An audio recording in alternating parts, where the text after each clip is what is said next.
শুভ নববর্ষ বন্ধুরা, আজ পয়লা বৈশাখের দিন চলে এসেছি নতুন একটি রেসিপি নিয়ে। বেশ কিছুদিন হলো কিছু ব্যস্ততার কারণে আমার ভিডিও আপলোড করা হয়ে ওঠেনি, তো আজকে আবার শুরু করছি নতুন বছরে নতুন ভিডিও দিয়ে। তো চলুন আজকে দেখে নিই মাটনের এই নতুন রেসিপিটির নাম হলো মোগলাই মাটন। তো চলুন প্রথমেই পেঁয়াজগুলোকে কুচো কুচো করে কেটে নেব। এই দেখুন পেঁয়াজগুলো আমার কাটা হয়ে গেছে। এই পেঁয়াজগুলোকে আমি একটু আজকে অন্যরকমভাবে ব্যবহার করব। তারপরে দুটো টমেটো আমি পেস্ট করে নিয়েছি। আর এদিকে মাটনটাকে আমি একটু ম্যারিনেট করার জন্য কিছু মশলা দিয়ে দেবো এর মধ্যে। দেখুন মটনটা মোটামুটি 500 গ্রাম মতন মটন আমার এখানে আছে। এখানে প্রথমেই দিয়ে দিলাম আমি 1 চামচ লবণ, 1 চামচ লঙ্কার গুঁড়ো। আপনারা আপনাদের ঝাল মতন লঙ্কার গুঁড়োটা কম বেশি করতে পারেন। দিয়ে দিলাম 1/2 চামচ মতন হলুদ গুঁড়ো, দিয়ে দিলাম 2 চামচ মতন ধনে গুঁড়ো। এর সঙ্গে দিয়ে দেবো 1 চামচ মতো জিরের গুঁড়ো আর বড় চামচের 2 চামচ আদা রসুনের পেস্ট। সব কিছুকে একসঙ্গে খুব ভালো করে মিশিয়ে আমি আধ ঘন্টার জন্য ম্যারিনেট করে রেখে দেব। খুব সুন্দর করে এটা মেশানো হয়ে গেছে আমার। এবার আমি এটাকে ঢাকনা দিয়ে আধ ঘন্টার জন্য রেখে দেব।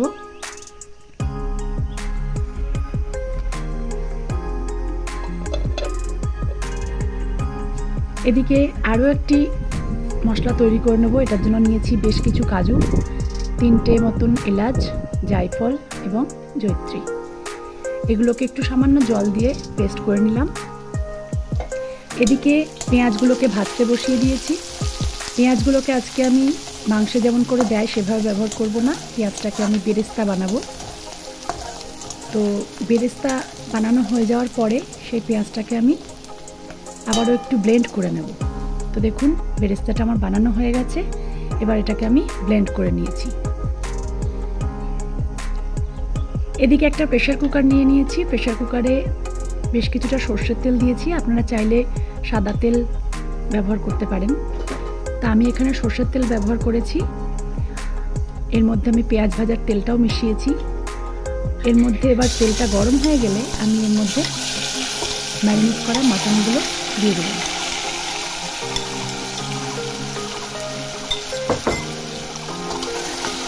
মাটনের পিসগুলো যাতে ভেঙে না যায় একটুখানি ভালো করে নাড়াচাড়া করতে হবে। যদিও মাটন এত সহজে ভাঙে না।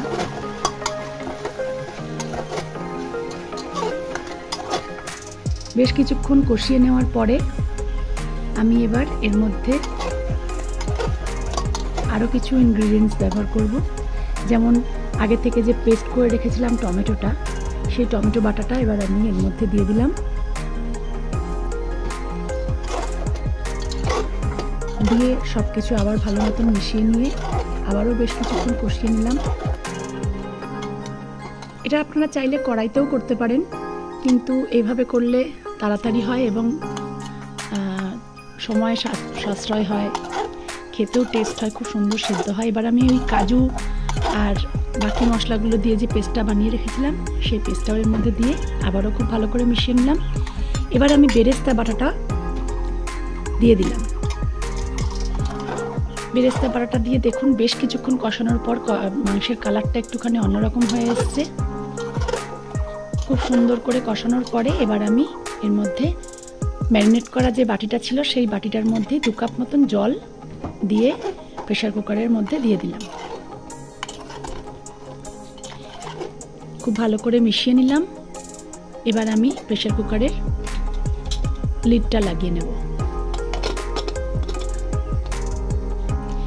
আমি 2টো সিটি পড়া পর্যন্ত অপেক্ষা করেছি এবং সিটিটা নিজে থেকেই প্রেসারটা খোলার পরেই নিজে নিজে খুললাম, জোর করে আমি খোলার চেষ্টা করিনি।